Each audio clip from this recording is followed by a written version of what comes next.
नमस्कार, राज की बात में आपका स्वागत है।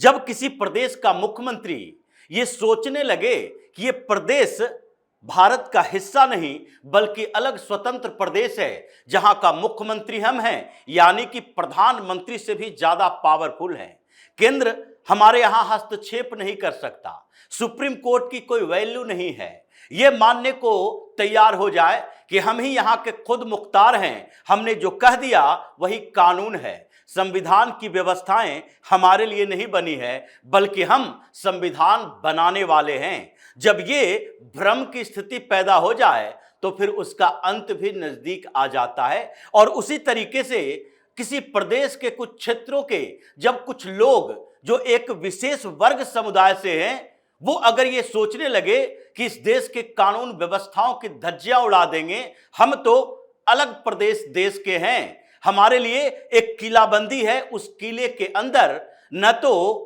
किसी देश के कानून हमारे सामने आ सकता है, न कोई एजेंसी हमारे सामने आ सकती है, न ही किसी का डर हमारे अंदर है, हम जो करेंगे वही सब कुछ जायज माना जाएगा, तो उसका भी निपटारा होना जरूरी हो जाता है। ऐसे ही कुछ परिस्थितियां पश्चिम बंगाल में बनी।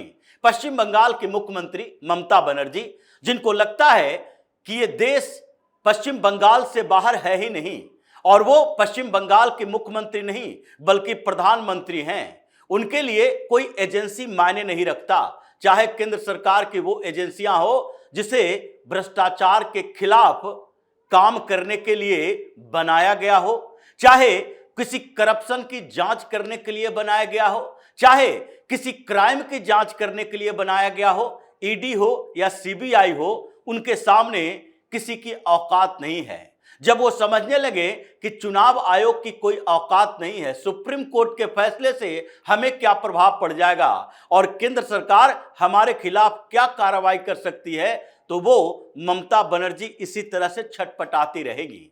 क्योंकि एक दिन पहले एक घटना होती है और ये घटना कोई सामान्य नहीं थी, ये एक जगह पर नहीं हुई बल्कि कई जगह पर हुई और ये सोची समझी साजिश के तहत थी कि मुस्लिम बहुल इलाकों में फिर से विस्फोट होगा, ये मुसलमान इकट्ठा होंगे। ममता बनर्जी इतने दिनों से प्रवोक कर रही थी, सीधे टीएमसी के लोगों ने एक एक गांव में जाकर इसके लिए कॉन्स्पिरेसी की, उसे बताया गया कि देखो ये तुम्हारे सर्वाइवल के लिए है, ये तुम्हारे एग्जिस्टेंस का सवाल है, अगर तुम्हारा नाम वोटर लिस्ट से गायब हो गया तो इसका मतलब है तुम खत्म हो जाओगे, तुम्हारी नागरिकता चली जाएगी, डिपोर्ट कर दिए जाओगे और असर ऐसा कि जुडिशियल ऑफिसर को भी इसका शिकार होना पड़ा। लेकिन दूसरी तरफ कोलकाता में एक रैली, अमित शाह की, केंद्रीय गृह मंत्री की रैली, और उस समय टीएमसी ने एक दूसरा तरीका अपनाया, नहीं रैली पर अटैक करेंगे, ये अमित शाह की हो या प्रधानमंत्री मोदी की हो। ऐसे प्रधानमंत्री मोदी की भी जब रैली थी तो उस समय भारतीय जनता पार्टी की तरफ से कहा गया था कि कई इलाकों में टीएमसी के लोगों ने और खासकर ममता बनर्जी की सरकार के अधिकारियों ने उनके लोगों को परेशान किया और परेशान जाने के लिए किया। कई जगह हाईवे ब्लॉक कर दिए गए, रूट चेंज कर दिए गए और कोलकाता के अंदर पत्थरबाजी तक हुई, मारधाड़, ये शशि पांजा के घर से पत्थर चले, मंत्री पकड़े गए, बीच में हंगामा हुआ। ये प्रधानमंत्री मोदी की रैली के समय की है और अब अमित शाह की रोड शो में भी ऐसा ही नजारा देखने को मिला। तो ये दोनों घटनाएं ऐसी हुई जिसके बाद अब तो एक्टिविटी बढ़नी ही थी। अब इस बीच टीएमसी और ममता बनर्जी ये दोनों के ऊपर ताबड़तोड़ ईडी के छापेमारी होने लगी। छापेमारी ऐसी नहीं बल्कि फिर से एक्टिविटी बढ़ी है और उस मामले में जो अभी सुप्रीम कोर्ट तक में चल रहा, ममता बनर्जी को इसमें सजा मिलने की संभावना बढ़ गई है। आईपैक के ऊपर जो रेड डाला गया था पिछली बार, जिसमें ममता बनर्जी ने ईडी के अधिकारियों से बदतमीजी की थी, उनसे फाइल छीन कर ले गई थी, उस मामले की सुनवाई तो भी सुप्रीम कोर्ट में चल रही है। लेकिन इस बीच ईडी फिर से एक्टिव हुई, दिल्ली में, बेंगलुरु में, मुंबई में, ये इन जगहों पर आईपैक के ही एक दूसरे पार्टनर, यानी कि सब एक साथ ही हैं लेकिन जिम्मेदारी अलग अलग दी गई थी।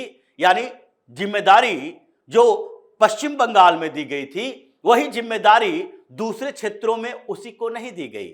यानी एक तरफ पश्चिम बंगाल में आईपैक का मामला चल रहा था, दूसरी तरफ ऋषिराज सिंह के ठिकानों पर छापेमारी की। ऐसा नहीं है कि कोल घोटाले का पैसा केवल कोलकाता में ही छिपा हुआ रह सकता है, ये तो अलग अलग जगहों पर भी रह सकता है, क्योंकि ये 20 करोड़ रुपया तो आईपैक के खातों से ही इधर उधर ट्रांसफर हुए और फिर जाकर गोवा में इन सबको इकट्ठा किया गया। चुनाव में खर्च ममता बनर्जी की पार्टी के लिए हुआ, तो इसका लिंक तो दिखना है। और वही कोल घोटाला जिसमें अभिषेक बनर्जी भी फंसे हुए हैं, अभिषेक बनर्जी, उनकी पत्नी रुचिरा बनर्जी, ये दोनों उसमें फंसे हुए हैं। तो फिर इसी मामले में आईपैक के खिलाफ, ममता बनर्जी के टीएमसी के खिलाफ ईडी के रेड शुरू हुए।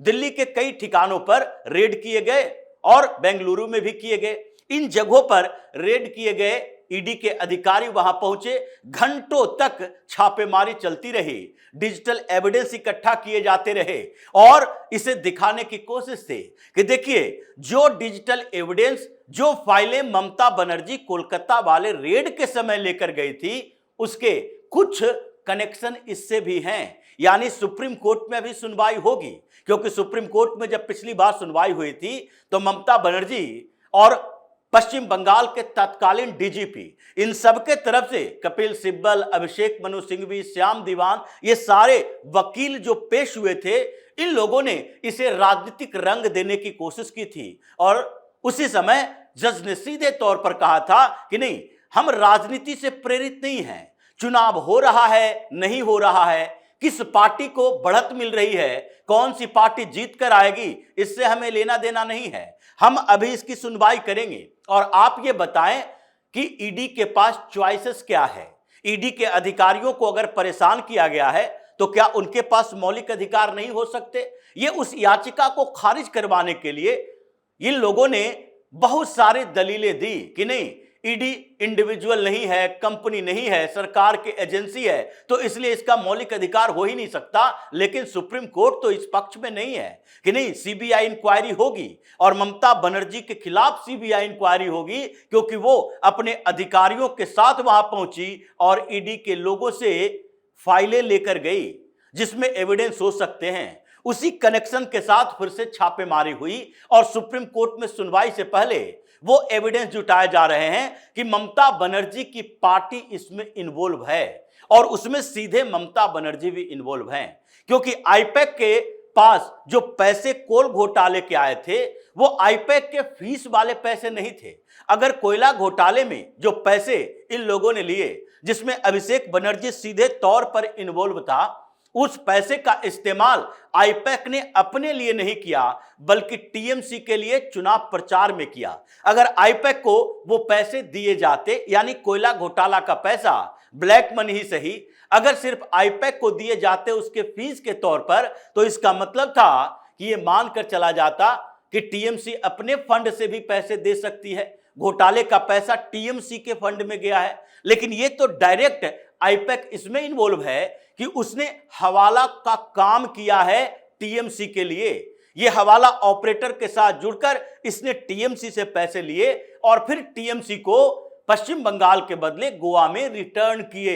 यानी कि ये जो पूरे देश में आईपैक का नेटवर्क फैला है, प्रशांत किशोर तो अभी बाहर हो गया है, लेकिन फिर भी इसने अलग अलग जोन में अलग अलग लोगों को बिठा रखा है। इसी बात को लेकर हंगामा चल रही थी और ईडी ने छापेमारी करके ममता बनर्जी का केवल अकाउंट नहीं, टीएमसी का अकाउंट नहीं, बल्कि उसका वोट अकाउंट भी फ्रीज किया है। और इस बीच जो परेशानी ममता बनर्जी की बढ़ी थी वो और चौगुनी हो गई, क्योंकि मुस्लिम बहुल जिलों में जिस तरीके से सुप्रीम कोर्ट में बैठे जजों ने कहा, सीजेआई सूर्यकांत ने कहा कि देखो, पश्चिम बंगाल में लॉ एंड ऑर्डर तो बिल्कुल ध्वस्त है, लेकिन हमें यह पता है कि वहां पर हो क्या रहा है, हम पूरी तरह से ऑब्जर्व कर रहे थे। इसका मतलब है कि ऑब्जर्वेशन में यह भी पता चला कि जो मुस्लिम बहुल इलाके हैं वो पट्टी है। अभी जो मामले चल रहे हैं, सुनवाई चल रही है, वोटर लिस्ट में 60 लाख का ये पूरा लिस्ट आने वाला है, 47 लाख से ज्यादा की सुनवाई हो गई है, हर रोज 2 लाख की सुनवाई हो रही है।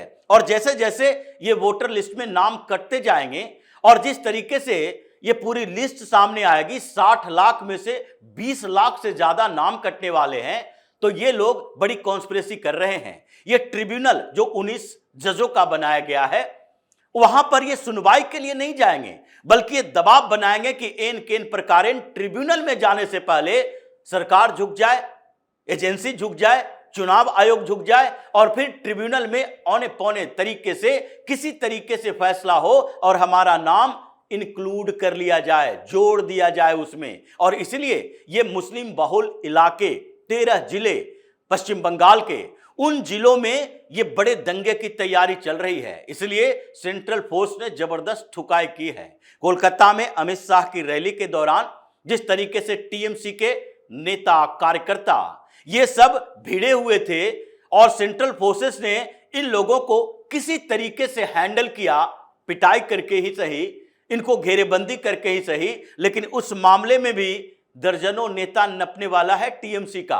और इसी बीच अमित शाह ने कहा 15 दिन अभी है, 15 दिन तक हम लगातार पश्चिम बंगाल में तंबू टेंट गाड़ कर रहेंगे। और फिर ममता बनर्जी की औकात बताते हैं कि कहां कहां हमारे ऊपर अटैक करवाया जाता है, हमारे रोड शो में, रैली में यह विवाद पैदा किया जाता है। क्योंकि पहले प्रधानमंत्री मोदी की रैली के समय ये ईंट पत्थर चले और उसके बाद अमित शाह की रैली के समय वैसे ही सिचुएशन देखने को मिले। तो इसका मतलब है कि पश्चिम बंगाल में सामान्य बंगाल की पुलिस कंट्रोल नहीं कर सकती, सेंट्रल फोर्स ही कंट्रोल कर सकती है। और उसके बाद जरूरत पड़ी तो सैन्य छावनी भी पश्चिम बंगाल में है, कोलकाता के अंदर भी है। सेना का भी इस्तेमाल करना पड़ा तो वो करना पड़ेगा। चुनाव आयोग ने जिस तरीके से घेरेबंदी की है, अब ममता बनर्जी बेचैन है। छापेमारी हो रही, ईडी की भी, सीबीआई जांच की तलवार लटक रही। सुप्रीम कोर्ट जैसे ही फैसला देगा, सीबीआई जांच शुरू हो जाएगी आईपैक रेड मामले में। और दूसरी तरफ ममता बनर्जी खुद भी कई ऐसे नोटिस का शिकार हो गई है जो उन्होंने महिलाओं को मैदान में उतरने की बात की थी। ईसी के पास अभी भी उसकी सुनवाई चल रही है कि ये प्रोवोक करने वाले हैं। और अगर इसका ये पूरा फुटेज सामने आ गया और इसी ने चुनाव से 4-5 दिन पहले ममता बनर्जी को कुछ दिन के लिए प्रचार पर बैन लगा दिया, तो फिर तो पश्चिम बंगाल में और हंगामा शुरू होगा। इसलिए तैयारी पूरी है और ममता बनर्जी जितनी भी बेचैन हो लें, लेकिन इससे कोई फर्क नहीं पड़ेगा। पश्चिम बंगाल में उनकी कुर्सी खिसकती नजर आ रही है। तो इसी तरह की खबरों के साथ फिर से हाजिर होंगे। तब तक के लिए बन रहिए हमारे साथ और देते रहिए हमें सहयोग, ताकि इसी तरह की खबर हम आपके लाते रहें। धन्यवाद।